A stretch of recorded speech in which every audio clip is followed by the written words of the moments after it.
Maëlle Bernier, bonjour. Bonjour Olivier. Porte-parole de Meilleurs Taux, spécialiste du financement, du crédit immobilier. Alors, à l'heure où les marchés de l'immobilier retrouvent de la fluidité, où les prix, on va dire, se stabilisent dans les grandes villes et où les taux sont à leur niveau historique au plus bas, est-ce que les emprunteurs sont au rendez-vous ? Alors effectivement oui, et c'est une bonne nouvelle parce que les emprunteurs sont de retour, on va dire, depuis le mois de février dernier. Ça s'était un peu calmé, le marché s'était un peu calmé entre novembre et janvier. Là, effectivement, il y a un retour des emprunteurs. Depuis début 2016. Depuis 2016, encore, ouais. et particulièrement des primo-accédants. On a plus de demandes sur l'acquisition et on a effectivement une demande en augmentation sur la primo-accession. En raison notamment, pourquoi est-ce qu'il y a un effet prêt à taux zéro? On peut emprunter sur des durées plus longues, on peut emprunter plus, jusqu'à 40% de la somme d'un bien. Il y a un effet prêt à taux zéro? Tout à fait, c'est indéniable. C'est-à-dire que l'élargissement dans l'ancien, notamment, a quand même été extrêmement bien vécu parce qu'il était concentré dans le neuf ou alors dans des toutes petites communes rurales pour l'ancien. Donc tout le monde, aujourd'hui, toutes les grandes agglomérations sont concernées. Il a été bien pensé puisqu'il y a des différés de remboursement, donc on ne rembourse pas forcément tout au début. Oui, c'est un vrai coup de pouce, effectivement, pour les primo-accédants. Alors concrètement, au niveau des taux de crédit, où en est-on exactement aujourd'hui sur des durées de 10 à 30 ans? Alors, vous parliez tout à l'heure de records. Effectivement, c'est des records. On n'a jamais connu ça. Même en mai 2015, l'année dernière, on dit on a des records. On n'était pas à ce niveau-là. Aujourd'hui, on a des taux moyens autour de 2,07 sur 20 ans. Ça, ce sont les barèmes affichés par les banques. Dans les faits, beaucoup de gens passent autour de 2%, voire en dessous des 2%. Donc ça, c'est pour le 20 ans. Le 15 ans est en dessous des 2%. Et évidemment, sur 10 ans, vous êtes encore en dessous. Plus la durée est courte, plus le taux est bas. Et sur 25 ans, vous n'êtes qu'à 2,25. Donc c'est effectivement très, très, très bas. Sachant qu'on obtient en plus facilement de nombreuses décotes. C'est-à-dire qu'il y a effectivement les barèmes affichés. Mais aujourd'hui, il y a une telle concurrence entre les établissements bancaires que si nous, courtiers, on explique que voilà, la banque A fait un gros effort, la banque B va peut-être s'aligner, et du coup, on obtient des décotes de 0,20, 0,30 en dessous des barèmes affichés. Mais toujours pour les meilleurs profils. Alors pas forcément, justement. Là, je vous parlais vraiment des moyennes. Les meilleurs profils, eux, quand le taux moyen, quand le dossier moyen va être autour de 2 sur 20 ans, le très bon profil, lui, il va être à 1,50 sur 20 ans. Donc, 1,50 sur 20 ans. On rappelle donc donc en fixe. Le meilleur profil? Le meilleur profil, alors c'est toujours le même. En général, il est plutôt jeune, il a 35 ans. Il dispose d'un apport un peu plus important, c'est-à-dire qu'entre 20 et 30%. Et il a des revenus supérieurs à la moyenne nationale des Français. D'accord. Quelles sont les conséquences de la décision de la Banque Centrale Européenne de baisser son taux directeur? Ça, c'est une bonne nouvelle à court, moyen terme ou pas forcément? Alors, c'est plutôt une bonne nouvelle parce que ça encourage très fortement les banques à prêter, puisque, rappelons-le, si elles épargnent de l'argent auprès de la Banque centrale, elles perdent de l'argent. Donc, en gros, on leur dit clairement, prêtez, prêtez. Ça n'a pas un impact direct, mais en tout cas, c'est une confirmation qu'on va rester dans les mois qui viennent dans un tunnel de taux très bas et qu'on encourage donc les établissements bancaires à prêter, on leur prête à des taux très bas. Donc, en fait, c'est une confirmation, mais on savait déjà que les taux allaient rester bas. Alors, il y a une menace qui plane à l'horizon, c'est les banques qui s'inquiètent des nouvelles normes internationales qui les obligeraient à être beaucoup plus sélectives. Alors, est-ce qu'on peut en dire un mot et est-ce que ça vous inquiète? Alors, effectivement, c'est ce qu'on appelle BAL 4, en langage un peu rude. Il y a effectivement un risque parce qu'il y a deux solutions. Effectivement, on dit aux banques, vous n'êtes pas assez prudentes quand vous prêtez, vos fonds sont pas assez... vous n'avez pas assez de fonds, concrètement. Donc, soit vous allez exiger plus d'apports de la part des emprunteurs. Donc quand on passe à 40-50% d'apport, vous voyez tout de suite qui va sortir, les jeunes et les primo-accédants, ceux qui ont très peu d'apport, première chose. Ou deuxième chose, faites peser le risque sur les emprunteurs. Et dans ces cas-là, ça revient à dire quoi? Prêter en taux variable. Comme ça, c'est eux qui assumeront s'il y a des remontées de taux et pas vous.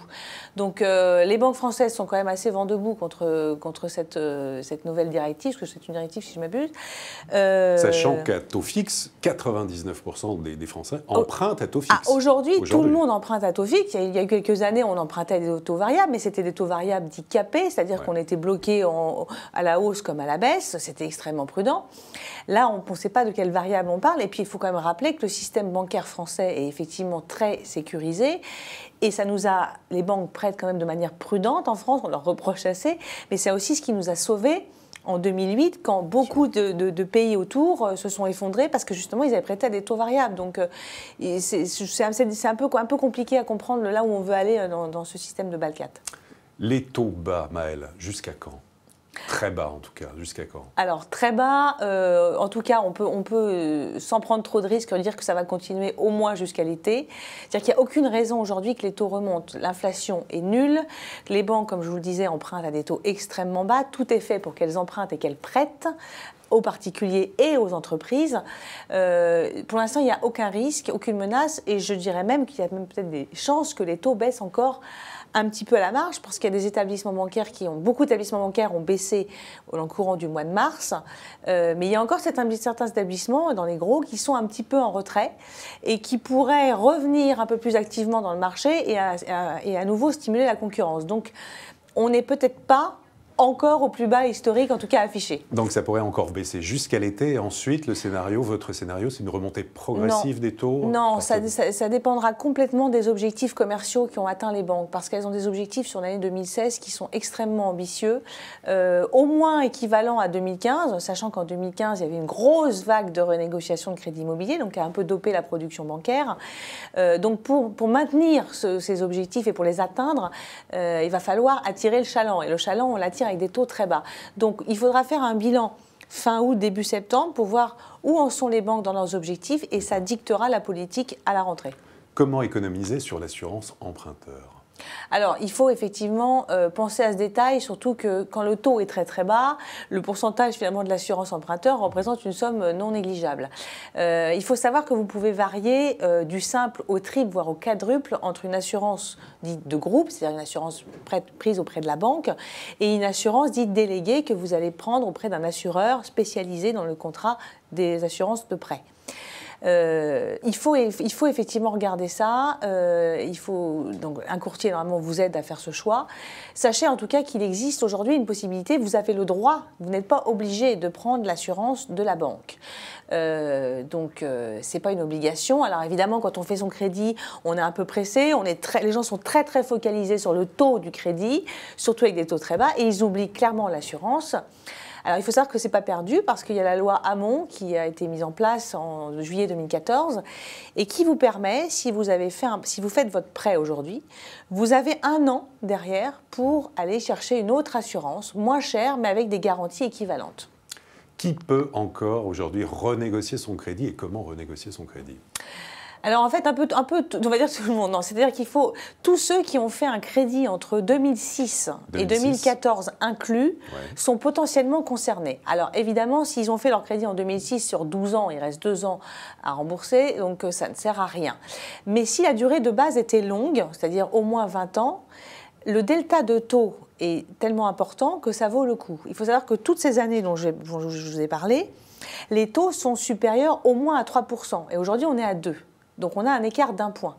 Donc il faut vraiment regarder, il y a 2 solutions qui s'offrent à vous. Soit vous dites, je garde la même mensualité et dans ce cas, je vais rembourser plus vite, comme ça je me débarrasserai de mon crédit plus vite.